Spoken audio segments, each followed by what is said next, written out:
Yeah, Laura, it's dry almost everywhere. That includes here at Kiwanis Lake and out in the country. Across York County, there are at least 3 burn bans in effect.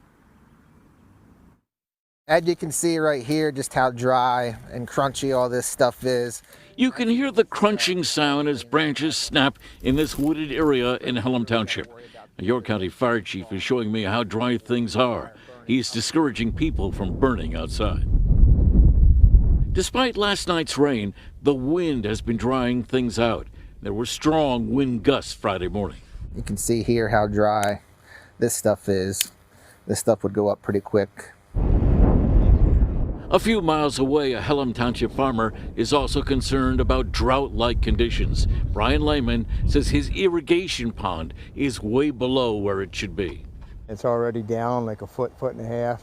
Parts of his field are brown. The ground is so hard, he says it is hard to hammer fence posts into it. Well, hopefully you get a good soaking rain sometime in the near future.